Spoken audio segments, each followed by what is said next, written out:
Avant de commencer ce nouvel épisode, je voulais vous dire quelques mots. Et je dois avouer que lorsque j'ai lancé le podcast, il y a quelques années, jamais j'aurais pu imaginer qu'il résonnerait tant dans vos oreilles, tant dans votre cœur, tant dans votre esprit. Et ça nous dépasse complètement. Aujourd'hui, après 4 millions d'écoutes, je mesure à la fois le chemin parcouru et l'impact de nos conversations qui sont devenues finalement un rituel. Ces moments de partage avec vous ont dépassé mes espérances vraiment les plus folles parce que on a commencé sur ces Facebook Live un peu et puis on a dérivé vers ce podcast et à travers tous vos messages, j'ai compris que ces épisodes n'étaient pas de simples contenus audio, mais des véritables compagnons de route finalement. Alors quand vous m'avez demandé d'écrire un livre qui rassemblait les clés que je vous partage ici, pour avoir un support d'un coup tangible, pour avoir quelque chose que vous pouvez consulter à tout moment, à noter, vous approprier, j'ai d'abord été surprise. Et puis après, j'ai été émue. Et enfin, j'ai été convaincue. Mais je ne me suis pas arrêtée là. J'avais envie d'aller au-delà de la retranscription des épisodes. J'avais envie de compiler des concepts. J'avais envie aussi d'intégrer tous les enseignements de mes livres. Donc, on a été bien au-delà des podcasts. Je travaillais longtemps sur cet ouvrage et je suis ravie de vous apprendre que le livre, ces questions que tout le monde se pose, sera disponible très bientôt, puisque c'est le 25 septembre, en librairie. J'ai vraiment hâte de vous y retrouver. Je vous embrasse très fort et je vous remercie du fond du cœur pour ça. Alors aujourd'hui, place à un nouvel épisode de ces questions que tout le monde se pose.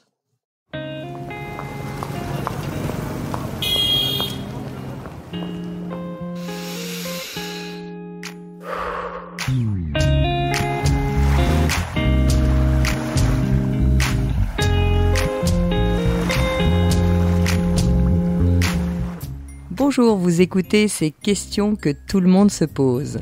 Je m'appelle Maud Ankawa, je suis coach, conférencière et également romancière.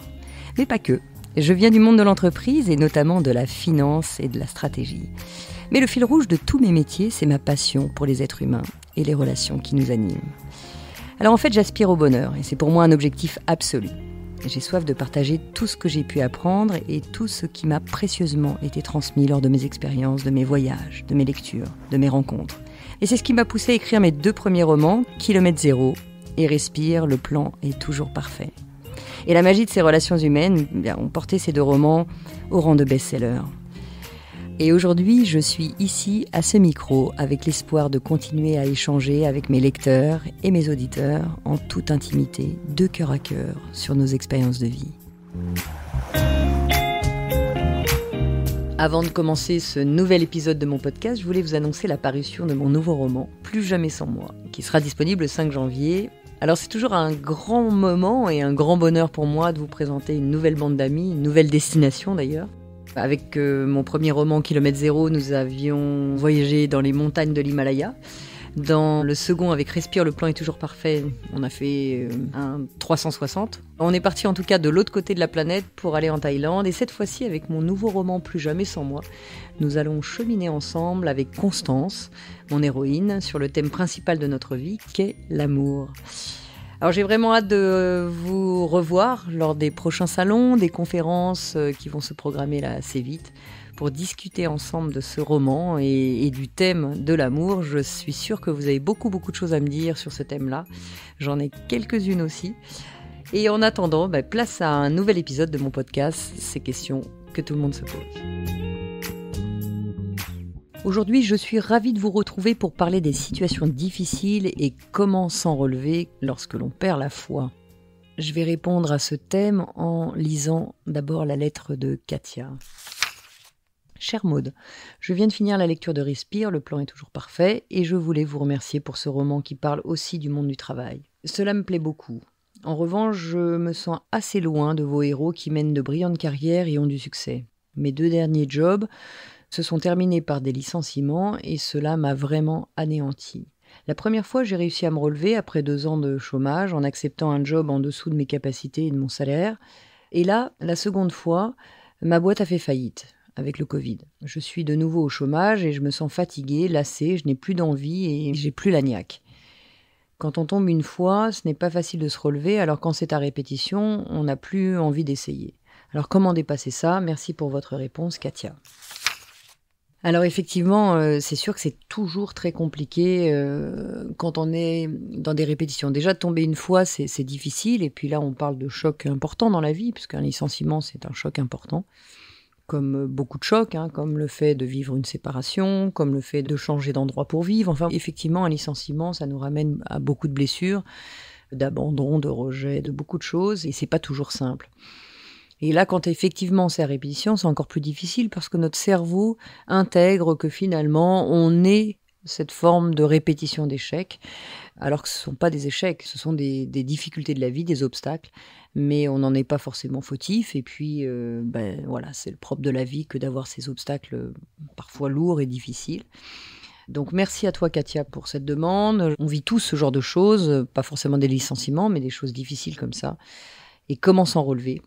Mais écoutez, je vais essayer de partager, avec vous tous, des choses qui m'aident et souvent face à des moments difficiles, on est vite démunis parce que, notre focus, c'est évidemment, l'événement qui est en train de se vivre, devant nous. Alors à travers les accompagnements que je peux faire en coaching, souvent les gens arrivent avec, quelque chose de difficile à vivre ou quelque chose de difficile à dépasser et moi ce que je les amène à faire et je le fais pour moi-même aussi, c'est de se poser 3 grandes situations. En fait, le premier état, c'est de comprendre qu'est-ce que j'apprends de cette situation? Il y a toujours des choses à apprendre de chaque situation, la façon dont je vais les gérer, d'apprendre sur moi, d'apprendre sur mon niveau de conscience, d'évolution. Quelles leçons j'en tire plutôt que de ressasser l'événement. Qui fait que souvent on se pose la question mais pourquoi ça m'arrive à moi? Pourquoi c'est moi qu'on licencie? Le pourquoi on ne saura pas toujours y répondre. En revanche, ce que je peux en tirer moi de cet événement, ça peut vraiment m'aider, soit à pas reproduire, la même erreur, soit, à accepter certaines choses parce que comme tu le disais tout à l'heure dans la lettre, Katia, la deuxième fois la société a fait faillite à cause du covid, j'allais dire, malheureusement tu pouvais pas faire grand chose, c'est pas de ton ressort. Il y a eu des événements, de covid et autres qui ont fait que, la société n'a plus pu être rentable. Il n'y a pas à se remettre en question soi sur, «J'ai pas été efficace, j'ai pas fait ceci». Bon, c'est un événement, c'est une situation difficile, mais le fait de ressasser de pourquoi moi, ma boîte et cetera, ça nous met dans une colère qui fait que une situation injuste qui se crée et auquel on ne peut pas répondre. Par contre, qu'est-ce que j'apprends de cette situation? Ça peut peut-être m'aider à grandir, à vérifier un certain nombre de choses, à pouvoir avancer un peu différemment. Donc qu'est-ce que j'apprends dans cette situation? C'est comme tu le disais juste avant, tu as vécu un premier licenciement et puis finalement tu avais trouvé un autre job. OK, il y a eu un licenciement parce qu'il y a eu le covid, mais entre deux, tu as peut-être déjà grandi. Alors que si tu étais resté dans ce premier job, peut-être que, tu n'aurais pas grandi de la même façon. Donc qu'est-ce que tu as appris de cette situation? Et encore une fois, moi je me rends compte que malgré les situations, même les fois les plus difficiles, il y a toujours quelque chose à apprendre. Le deuxième point, c'est qu'est-ce que ça renforce en moi? En quoi je deviens l'homme ou la femme que je suis grâce à cette situation? Qu'est-ce que ça renforce en moi? Ça vient avec le fait de grandir. Le premier, c'est qu'est-ce que j'apprends? Le deuxième, c'est qu'est-ce que ça renforce en moi? En quoi ça m'a fait grandir? Souvent, dans les situations difficiles, on se rend compte qu'on n'est plus la même personne. J'en parlais avec une coachée dont son mari l'a quittée pour quelqu'un d'autre. Sur l'instant, c'était horrible. Elle se sentait anéantie, moins que rien, pas à la hauteur, etc. Elle perdait complètement confiance en elle. Jusqu'au moment où elle s'est rendue compte que, elle pouvait retrouver, ses ailes, qu'elle était peut-être, trop, à attendre tout de lui et que maintenant, elle reprenait, vraiment confiance, elle s'est mise à son compte, elle a avancé vers d'autres choses et puis elle a rencontré quelqu'un d'autre. Mais sur l'instant, c'était vraiment horrible de le vivre et finalement, cette situation l'a fait grandir, lui a permis de dépasser un certain nombre de peurs, et c'est plus du tout la même personne qu'il y a quelques années quand elle était avec cet homme. Ça ne veut pas dire qu'elle n'avait pas vécu de belles choses avec lui, mais en tout cas, elle était devenue quelqu'un d'autre et elle avait pu grandir grâce à cette situation. Donc le premier point, c'est qu'est-ce que j'apprends de cette situation? Le deuxième, c'est en quoi je deviens qui je suis, en quoi ça me fait grandir. Le troisième point, c'est en quoi je peux utiliser ce qui m'arrive au service des autres. Et ça, c'est vraiment une clé que j'utilise beaucoup, d'ailleurs à travers mes romans, c'est vraiment ça, pourquoi j'écris, malgré le fait que ce soit très difficile pour moi d'écrire, eh bien c'est l'envie de partager des choses qui m'ont aidé à dépasser ces situations, que ce soit dans Kilomètre Zéro ou dans Respire, et puis bientôt dans Plus jamais sans moi. Et le fait de l'écrire, ça me permet d'utiliser ce qui m'est arrivé dans des moments difficiles de ma vie pour le partager avec d'autres. Donc en quoi je peux aider peut-être les autres à travers cette situation, c'est de partager des clés qui m'ont aidé, des choses que j'ai compris ou que j'ai travaillé ou que j'ai échangé avec d'autres pour pouvoir peut-être aider d'autres personnes qui vivent la même chose. Un peu comme ce podcast où on se dit, voilà, ça m'est déjà arrivé aussi évidemment de vivre des choses difficiles et comment je fais pour les dépasser, je transmets ces clés qui permettent peut-être à d'autres de grandir. Donc, en quoi je peux utiliser ce qui m'arrive au service d'autrui, au-delà de moi, comment autour de moi je peux partager ces moments-là. Puisque vous êtes toujours en vie, c'est que vous les avez dépassés, même si c'est douloureux, même s'il y a encore des choses dans le cœur qui font mal, eh bien, vous êtes quand même en vie et donc vous avez dépassé un certain nombre de choses. Je le vois sur les voyages que je fais avec les lecteurs. On est parti sur Compostelle 5 semaines cet été. Eh bien, l'idée, c'est de partager effectivement qui nous sommes. Et je m'aperçois qu'il y a tellement de choses que les gens dépassent, que je n'ai pas forcément dépassé dans ma vie, puis d'autres que j'ai dépassées moi. Le fait de mettre toutes ces clés ensemble au milieu de la table, chacun peut se servir sur « tiens, oui, moi aussi, je suis en train de vivre ça en ce moment. Comment tu as fait ? Tiens, moi, ça a été difficile. » Mais en fait, on peut ensemble grandir. Donc, se poser ces 3 questions que sont, qu'est-ce que j'apprends de cette situation ? En quoi ça me fait grandir et comment je peux utiliser ce qui m'arrive au service des autres ? Ça, c'est vraiment des choses qui aident à sortir un peu la tête du problème lui-même, de pourquoi ça m'arrive à moi et qu'est-ce que j'ai fait au bon Dieu pour que ce soit comme ça, etc., etc. Et ça, on a tous cette forme-là de, entre guillemets, de victimisation qui est tout à fait normale parce qu'on se sent complètement démuni. Mais dès qu'on sort de ça, hop, on peut aller vers qu'est-ce que j'en fais, en quoi ça me fait avancer, en quoi ça me fait grandir et comment je peux aider les autres. Donc ça déjà, pour moi, c'est un préliminaire de ce qui arrive. Alors je dis pas qu'au moment où ça arrive, hop, je sors mon carnet, je sors mes 3 questions. Je dis pas ça du tout. Évidemment, il y a tout un schéma d'émotions à dépasser et d'écouter nos émotions. On a déjà parlé des émotions, mais ça, c'est vraiment primordial. Mais parfois, on peut avoir tendance à rester enfermé des années et des années en se disant de toute façon, ça sert à rien que je cherche un autre boulot, je vais encore me faire licencier, ou alors ça sert à rien que je retrouve un mari parce que de toute façon, il va encore me quitter, etc. Eh bien, le fait de sortir de ça, ça nous met dans une autre dynamique pour pouvoir avancer. Puis après, j'ai envie de partager avec vous les 3 types de cadeaux qu'il y a dans chaque situation douloureuse. Alors, c'est difficile de dire des cadeaux quand on vit quelque chose qui ne va pas du tout. Moi, j'aime cette expression des cadeaux mal emballés qu'une amie, Christine au Québec, m'avait sorti une fois et je trouvais ça très très juste. C'est vraiment le cadeau mal emballé, mais derrière les situations difficiles, il y a toujours ces cadeaux-là. Et j'aimerais, à travers ce témoignage de Katia, peut-être partager ces 3 cadeaux qu'on peut retrouver dans ces moments douloureux. Quand je vois, par exemple, des coachés qui me disent moi, il n'y a rien qui va dans ma vie. Il y a tout acheté, mon travail me plaît pas, je suis seule. Et donc cette routine de sans cesse tout rejeter fait que le cerveau fixe tout ce qui ne va pas, mais ne prend pas en compte tout ce qui va. Par exemple, ok, j'ai pas de travail, mais je suis en bonne santé. Ça, le cerveau, il oublie, comme si c'était naturel. En fait, c'est pas du tout naturel. Avoir la santé, c'est un luxe absolu. Et pourtant, notre vie ne va être focus que sur le travail qu'on a perdu ou le mari qui a quitté. Et en fait, on ne voit que ce qui ne va pas. Donc ça, c'est vraiment important d'aller rééquilibrer ça.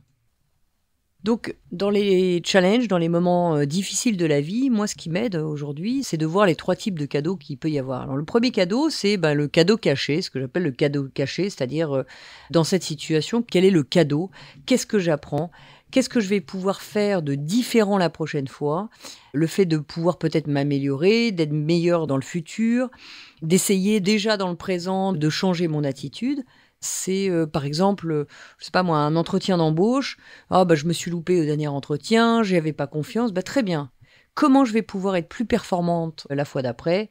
Qu'est-ce que j'aurais pu améliorer que j'ai pas fait dans cet entretien ? Qu'est-ce qui fait que je vais pouvoir me préparer davantage ? Peut-être qu'il faudrait que je me repose davantage. Enfin voilà, c'est de voir le cadeau caché qu'il y a dans le fait que j'ai loupé cet entretien, par exemple. Donc la première chose, le premier cadeau qu'on peut aller chercher, c'est le cadeau caché. Le deuxième cadeau qu'on peut aller chercher, c'est le cadeau créé. Comment je peux rééquilibrer la balance en créant quelque chose de plus, de mieux par rapport à ce que je viens de vivre.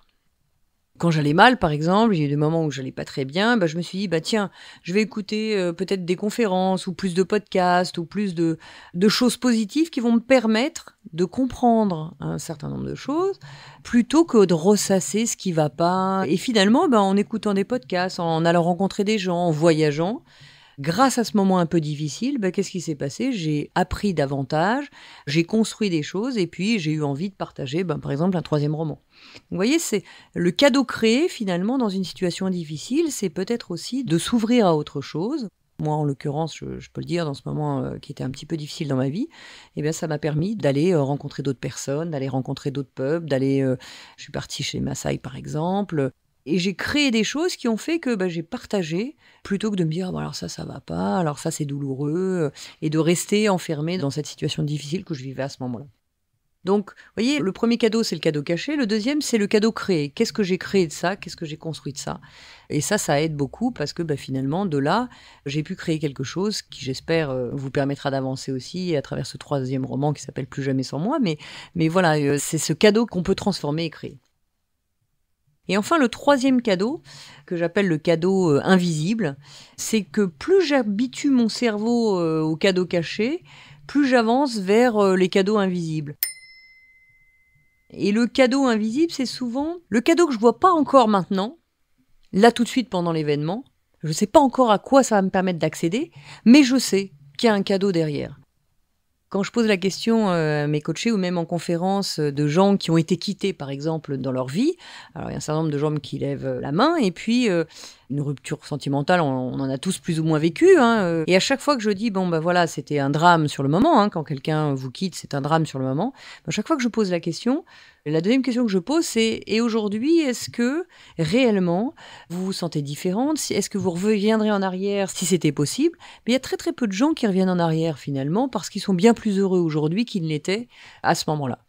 Pourquoi ? Parce qu'on est devenus des gens différents, parce que derrière, comme je le dis souvent, le plan est toujours parfait. Il y a quelque chose de mieux qui arrive. Donc il y a toujours un cadeau invisible.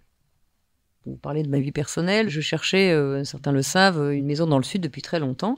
Et puis j'avais trouvé il y a quelques mois et j'ai signé. Et donc mon notaire me dit mais non, là, je peux pas te laisser signer ça parce que il n'y avait pas de permis de construire. Donc il y avait un permis de construire sur un certain nombre de mètres carrés. Et puis le propriétaire d'avant avait fait construire sur le double. Donc évidemment, pas de permis et puis pas de certificat de conformité puisqu'elle n'était pas conforme. Donc je n'ai pas pu acheter cette maison, j'étais absolument déçue parce que j'avais l'impression qu'elle correspondait à un certain nombre de choses, qu'elle cochait vraiment des cases, je l'aimais beaucoup. Alors sur l'instant, je suis un peu déçue.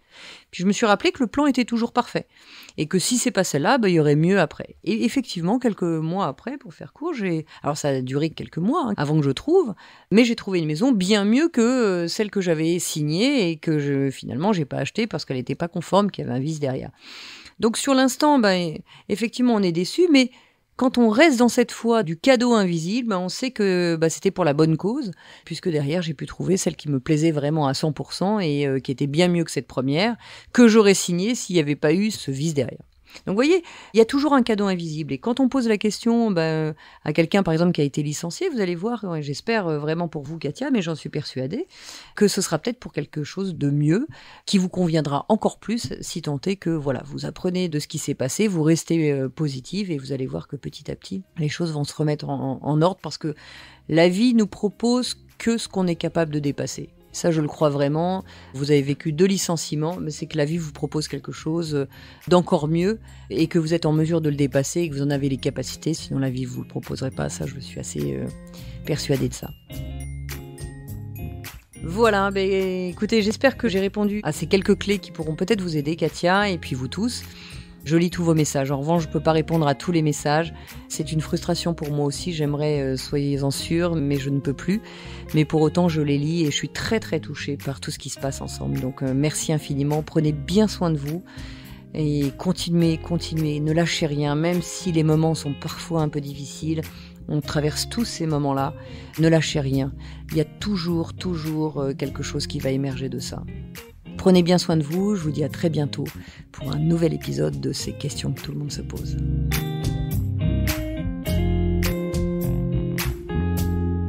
On se donne rendez-vous dans 15 jours pour le prochain épisode de ces questions que tout le monde se pose. Pour être tenu au courant de sa sortie, n'hésitez pas à vous abonner à ce podcast, me suivre sur les réseaux sociaux sous le nom de Maud Ankawa ou consulter mon site internet maud, MAUD-ankawa, ANKAOUA.com. N'oubliez pas que si vous avez vous-même des questions ou s'il y a des sujets que vous aimeriez que j'aborde dans un futur épisode, vous pouvez m'écrire ou m'envoyer une note vocale à l'adresse podcast.erol@gmail.com. Vous retrouverez toutes ces informations dans le texte de description de l'épisode et je serai ravie de vous retrouver en librairie pour mes 2 romans, Kilomètre Zéro et Respire, le plan est toujours parfait. Un grand merci à mon éditeur Erol de m'accompagner dans mon aventure littéraire et de produire ce podcast. Et cet épisode a été réalisé par Margot Roll et Céline Malvaux de l'atelier ENL et monté par Noémie Sudre.